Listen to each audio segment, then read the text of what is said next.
అండి. సో చూసుకుంటే కనుక ములుగు జిల్లాలో చిల్పాక మండలంలో చిల్పాక దగ్గర 7 మావోయిస్టులు దారుణంగా కిరాతకంగా చంపబడ్డారని చెప్పేసి చాలా మంది అభ్యుదయ వాళ్ళు, కొంతమంది సిపిఎం సపోర్ట్ చేస్తున్న వాళ్ళు చెప్పడం జరుగుతుంది. సో ఇందులో వాస్తవం ఎంత అనే అంశం కనుక మనం మాట్లాడుకుంటే, సో తెలిసే ఇన్ఫర్మేషన్ కావచ్చు, ఇంకా వేరే ఇన్ఫర్మేషన్ తెలుసుకునే ఇన్ఫర్మేషన్ ప్రకారం ఏంటంటే, సో దీంట్లో పోలీసులు వీళ్ళకి విషయం ఇచ్చేసి నక్సలైట్ ని వాళ్ళు మత్తులోకి వెళ్ళాక అతి దారుణంగా అతి కిరాతకంగా హింసించి చంపారని చెప్పేసి చాలా మంది మాజీ నక్సలైట్లు కావచ్చు, కొంతమంది అభ్యుదయ వాళ్ళు కావచ్చు చెప్పడం జరుగుతుంది. సో ఇది నిజంగానే జరిగిందా అనే అంశాల కనుక ఇంకా ఎవరు కూడా అధికారికంగా ప్రకటించిన దాఖలా లేదు. అసలు ఈ మావోయిస్టు ఉద్యమం ఎందుకు చేస్తున్నారు? ఒకప్పుడు అంటే భూమి కోసం, భుక్తి కోసం, దోపిడి విముక్తి కోసం చేసిన ఉద్యమకాలు ఇప్పుడు ఆల్రెడీ తెలంగాణ స్టేట్ వచ్చింది, రాష్ట్రాలు ఏర్పడ్డాయి, ఎవరికి వాళ్ళైతురు, అన్ని ప్రభుత్వాలు ఏర్పడ్డాయి, రైతులకు అన్ని సంక్షేమ పథకాలు ఏర్పడుతున్నాయి. అయినా కూడా ఎందుకు ఈ నక్సలైట్ ఉద్యమం ఎందుకు నడుస్తుంది?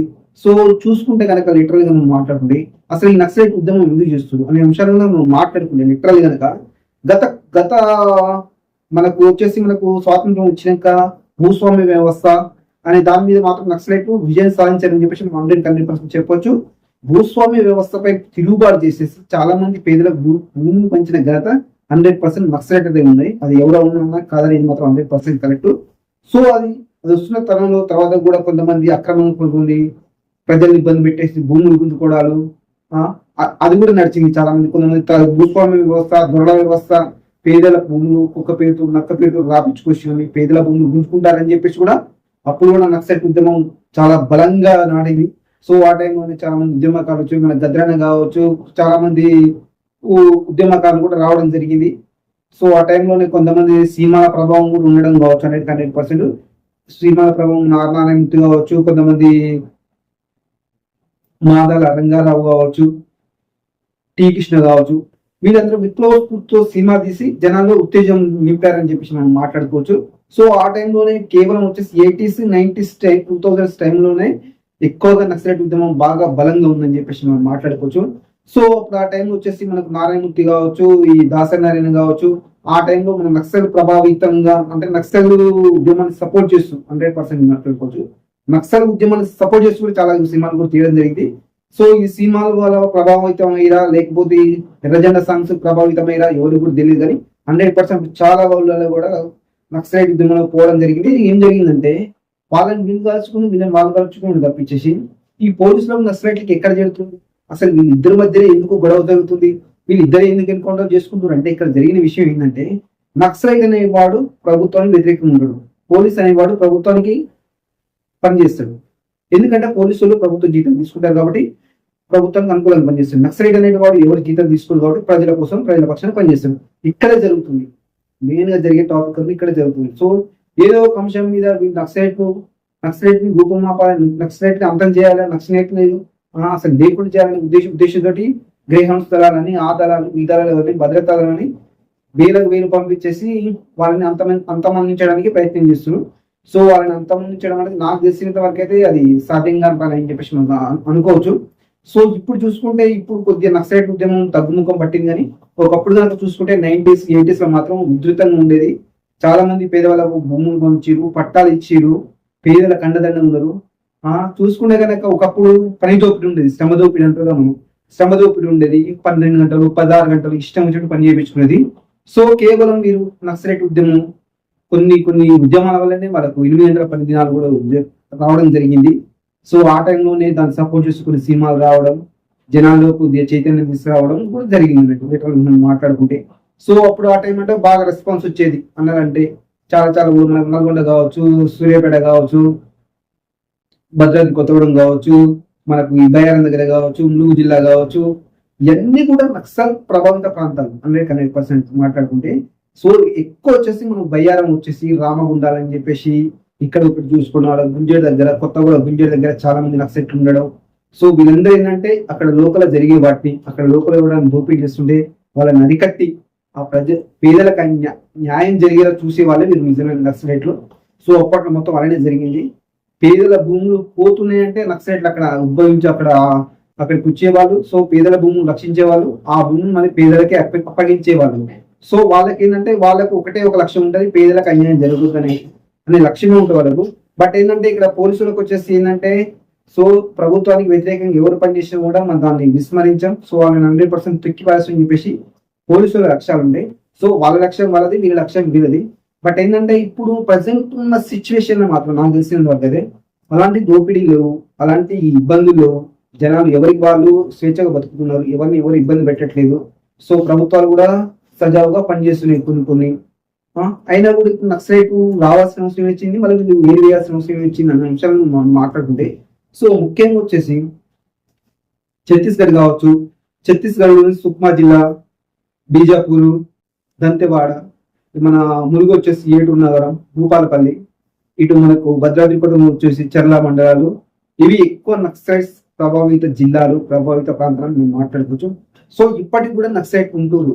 మరి ఎందుకు ఉంటూరు అనే అంశాలను మనం మాట్లాడుకుంటే, లిటరల్ గా ఫ్యాక్ట్ మాట్లాడుకుంటే, నక్సలైట్ ఏం చేయాలా? ఇక్కడ అన్యాయం జరిగితే వాటిని అరికట్టడానికో లేకపోతే అరే నక్సలైట్ వల్ల జరిగిందని చెప్పుకోవడానికి వీలు ఉండాలి. బట్ ఇప్పుడు ఏం జరుగుతుంది? ఎక్కడా కూడా కనబడట్లేదు, ఎక్కడో అడుగులో ఉంటుంది. మరి వాళ్ళు ఏం చేస్తారో వాళ్ళకు కూడా తెలియట్లేదు. లిటరల్ మనం మాట్లాడుకుంటే, ఒకప్పుడు ఉద్యమం బాగుండేది, ఒకప్పుడు ఉద్యమంలో బాగా పనిచేశారు వాళ్ళు, ఒకప్పుడు ఉద్యమంలో నక్సలైట్ అంటే అసలు నిజంగానే గూస్ బంప్స్ వచ్చి జనాలు చూసుకునేది. అది ఒక నక్సలైట్ సాంగ్, విరజన సాంగ్ వస్తుందన్నా, ఒక ఆర్మీ సాంగ్ వస్తుంది, అదే నక్సలైట్ సాంగ్ ఇంత బాగుంది సాంగ్ అని చెప్పేసి ఒక రకంగా అనిపించేటోళ్ళు. బట్ ఇప్పుడు ఎందుకు సడన్గా ఉద్యమం అంటే, నాకు తెలిసిన ఇన్ఫర్మేషన్ ఏంటంటే, ఒకప్పుడు ఉన్నంత ఉద్రిక్త వాతావరణం ఇప్పుడంతా టెక్నాలజీ పెరిగిపోయింది. ఒకప్పుడు కంచుకోవడం ఆ ఉజ్ముల్లో కూడా ఇప్పుడు పోలీసులు చొరబడుతున్నారని చెప్పేసి న్యూస్ బాగా వస్తుంది. సో వాళ్ళ ప్లాన్స్ వాళ్ళకుంటాయి, వీళ్ళ ప్లాన్స్ వీళ్ళకుంటాయి. ఈ రోజు కనుక చూసుకుంటే బీజాపూర్ జిల్లాలో పోలీస్ క్యాంప్ పై దాడి చేసి చాలా మంది జవాన్లను కూడా చంపి పడేశారు వీళ్ళు. పోలీసు భద్రతా సిబ్బంది కూడా చాలా మంది చంపి పడేశారు. సో ఇప్పుడు దీనివల్ల వీళ్ళు సాధించేది ఉంది, వాళ్ళు సాధించేది ఉంది. అసలు వాళ్ళు ఏమి ఎక్స్పెక్ట్ చేస్తారు? నక్సలైట్ ఏం కావాలి? ఒకప్పుడు నక్సలైట్లు అని చెప్పేటోళ్ళు పేదలకు అన్యాయం జరగాలంటే చాలా మంది అప్పుడు వైఎస్ఆర్ హయాంలో కూడా కొంతమంది చర్చల పేరుతో పిలిచి చాలా మంది నక్సలైట్ కూడా చంపడం జరిగింది, ఎన్కౌంటర్ చేయడం జరిగింది. సో అందరికి తెలిసిన విషయం. బట్ ఆ పాత రోజులు విని, బట్ ఇప్పుడు ప్రభుత్వాలు ఉన్నాయి, అసలు ఏం జరుగుతుంది, మీ ప్రాబ్లమ్స్ ఏంటి అని చెప్పేసి శాంతియుత చర్చలు స్టార్ట్ చేసేసి వాళ్ళ డిమాండ్స్ ఏంటి నెరవేరిస్తే అయిపోతుంది కదా. నక్సలైట్ రూపం మీరు రూపం అవ్వడం కాదు, వాళ్ళే పక్కకు సైడ్ అయిపోతారు.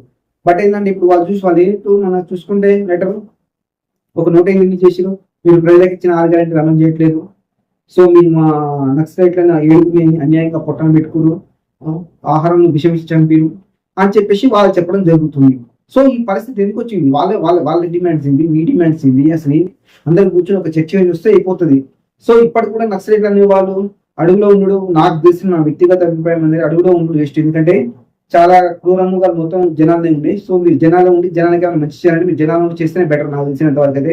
ఎందుకంటే టెక్నాలజీ విచ్చలవిడిగా పెరిగిపోయింది, మీరు ఎక్కడ ఉన్నా కూడా మీ ఆనవాళ్ళు తెలుసుకునే అవకాశం ఉంది. సో మీరు జనాలకి ఏమైనా మంచి చేయాలన్నా కూడా చేయండి, అది ప్రజల కూడా చేయొచ్చు. మీరు నక్సలైట్ అడుగులో ఉండి చేయాల్సిన అవసరం లేదు, ప్రజల్లో ఉండి ప్రజల మమేకమై ప్రజల కోసం పోరాటం చేయొచ్చు. సో పోరాటం చేసేటప్పుడు ఎవరైనా కూడా కమ్యూనిస్ట్ భావం ఉన్నారు అని చెప్పేసి మనం మాట్లాడుకోవచ్చు. ఈవెన్ మన జాతిరెడ్డి కావచ్చు, మామూలుగా కొంతమంది ఉంటారు నాయకులు, సో అలా అనుకోవచ్చు. సో నాకు తెలిసిన ఇన్ఫర్మేషన్ అంటే, నా వ్యక్తిగత సలహా ఏంటంటే, మీరు అక్కడ నుండి చేసేది ఏం లేదు, మీరు వాళ్ళని కావాల్సిన వాళ్ళకి వీళ్ళని కావాల్సిన లేదు. సో ఏమైనా సమస్య వచ్చినప్పుడు సమస్యపై పోరాడడానికి చూడండి. నాకు తెలిసినంత వరకు అయితే తెలంగాణ వచ్చేసి మనకు ములుగు, ఏటూరు నగరం, భూపాలపల్లి ఏరియాలో బాగా నక్సలైట్ ప్రభావితం లేదు. సో చూసుకున్న మాత్రం వాళ్ళు కూడా ఇన్ఫార్మర్ పేరుతోటి చాలా మంది కూడా చంపడం జరుగుతుంది. సో వాళ్ళ లక్ష్యం ఏంది ఆల్రెడీ అయిపోయింది. పాతకాలంలో మీరు పోరాటం చేసిరు, మీరు ఆల్రెడీ గెలుచుకున్నారు, ఎంతో అయిపోయింది. సో మీరు ఉద్యమం చేసిరు, సో 100% నేను ఒప్పుకుంటా. కేవలం భూమి పేదల భూమి పేదలు దక్కిందంటే అది 100% నక్సలైట్ వల్ల అని చెప్పేసి మనం మాట్లాడుకోవచ్చు. అందులో ఎవరు కూడా ఏమీ తప్పు పట్టడానికి లేదు. బట్ నేను చెప్పేది ఏంటంటే, ఇప్పుడున్న సిచ్యువేషన్ లో వాళ్ళని మీరు చంపుకోవడం, మీరు వాళ్ళని చంపుకోవడం తెప్పించేసి దానివల్ల వచ్చేది ఉంది. నా క్వశ్చన్, దానివల్ల వచ్చేది ఓడికి వచ్చే లాభం ఉంది, నక్సలైట్కి వచ్చేది ఏంటి, పోలీసులకి వచ్చింది. వీళ్ళు కుమ్మి కానీ వీళ్ళు ఆపడం లేదు, వాళ్ళు దాడులను వాళ్ళు ఆపడం లేదు, ఎవరు కూడా ఎవరికి తగ్గడం లేదు. వీళ్ళు దొరికితే వాళ్ళు కలుస్తారు, వీళ్ళు దొరికితే వాళ్ళు ఎన్కౌంటర్ చేస్తారు, వాళ్ళు దొరికితే వీళ్ళు ఎన్కౌంటర్ చేస్తారు. ఈ ఎన్కౌంటర్తో గత కొన్ని సంవత్సరాల చూసుకుని ఇదే తనక మొదలవుతుంది. ఇంకెప్పుడు శాంతితో చర్చలు చేసేది, ఎప్పుడు మామూలు వచ్చేది చూసుకుంటే. ఇంకోటి మనకు టాపిక్ వచ్చేసి మరి నక్సలైట్ ఉద్యమం సన్నబడుతుందా, వాళ్ళ ఉనికి ప్రశ్నార్థకమైందంటే 100% ప్రశ్నార్థకంగానే మారిపోతుంది. 100% ప్రశ్నార్థకంగానే మారిపోతుంది. ఎందుకంటే చూసుకుంటే కొత్త రిక్రూట్మెంట్ ఏమీ లేదు, పాత గుండెలు మొత్తం ఓల్డ్ అయిపోయారు, పాత వాళ్ళు ముసలి వాళ్ళు అయిపోయారు. సో కొత్తగా ఎవరు వచ్చేటట్టు కనబడడం లేదు. సో మరి దీనివల్ల మరి ఆల్రెడీ బీజేపీ కూడా చాలా స్ట్రాంగ్ గా కౌంటర్ ఇస్తుంది. 2026 వరకు మొత్తం నక్సలైట్ అని మనం అర్థం చేస్తాం, ఏ ఒక పిల్ల మొగ్గ కూడా ఉండదని చెప్పేసి వాళ్ళు చెప్తున్నారు. సో ఈ సిచ్యువేషన్ లో ఇన్ని రిస్కులు ఎందుకు అసలు? ఒకప్పుడు త్యాగాలు చేసిన ఓకే, అప్పుడు అంటే అప్పుడు సిచ్యువేషన్స్ వేరు, అప్పుడు భూస్వామ్య వ్యవస్థ, భూమి విచ్చలవిడి చేసేటప్పుడు, విట్టి చాకరీ చేస్తున్నారు, వాటి విముక్తి కోసం చేసిరంటే అందం ఉంది, ఓకే రైట్. బట్ ఇప్పుడు పరిస్థితి ఏంటి? ఇప్పుడు అంత అవసరం వచ్చింది. ఇప్పుడు జనాలు అందరూ మంచిగానే ఉన్నారు కదా, ఎవరికి ఏ ఇబ్బంది లేదు కదా, దానివల్ల చేసేది ఏముంది? ఇప్పుడు ఏముంది, మన ములుగు జిల్లాలో ఇన్ఫార్మల్ పేరుతో ఒక ఇద్దరు చంపేసారు, ఇంకో శుక్ర అనే మహిళను కూడా చంపేసారు. ఎందుకు అలా చేస్తుంది? ఎవరంటూ మీరు ఏం చేసి మీ పేదల కోసం పోరాటం చేస్తున్నారు, సరే ఓకే మంచిది. ఇప్పుడు వాళ్ళని చంపడం వల్ల వాళ్ళ ఫ్యామిలీ ఎంత సఫర్ అవుతుంది అది కూడా ఆలోచించారు కదా. ఎవరైనా కూడా కావచ్చు. ఇప్పుడు ఇవేంటంటే పోలీసులు దాంట్లో అంటే వాళ్ళ దాంట్లో ఉంటారు, వీళ్ళ దాంట్లో ఉంటారు. కాబట్టి నాకు తెలిసిన విషయం ఏంటంటే 100% అడుగులో ఉండడం కన్నా జనాల్లో ఉండడం బెటర్ అని చెప్పేసి నా వ్యక్తిగత అభిప్రాయం. సో చూద్దాం మరి. ఇంకా ఇప్పుడు నాకు తెలిసినంత వరకు అయితే కాంగ్రెస్ ప్రభుత్వం వచ్చినాక 250 మందిని నక్సలైట్ మాత్రం చంపేయడం జరిగింది, ఎన్కౌంటర్ చేయడం జరిగింది. సో మెయిన్ గా మాత్రం కాంగ్రెస్ పార్టీ టార్గెట్ చేస్తున్నట్టు కూడా మనకు అర్థమవుతుంది. చూసుకుంటే కనుక వాళ్ళు విడుదల చేసిన లేఖలను మాత్రం కాంగ్రెస్ పార్టీ టార్గెట్ చేస్తున్నట్టుగానే మనకు అర్థమవుతుంది. సో చూద్దాం మరి. కాంగ్రెస్ పార్టీ మరి 6 గ్యారెంటీలు అమలు చేయాలి, దళిత బంద్ చేయాలి, బీసీ బంద్ చేయాలి, ఇవన్నీ బంద్ మాత్రం మీ ప్రభుత్వాన్ని బంద్ చేస్తామని చెప్పేసి వాళ్ళు బహిరంగంగానే లేఖ ఇవ్వడం జరుగుతుంది. సో మరి ఇది ఎక్కడికి దారిస్తుందో మాకు ఎవరికి అర్థం కాని పరిస్థితి. సో చూద్దాం మరి ఇంకేం జరుగుతుందో మనం వేచి చూడాలి. Okay, thank you.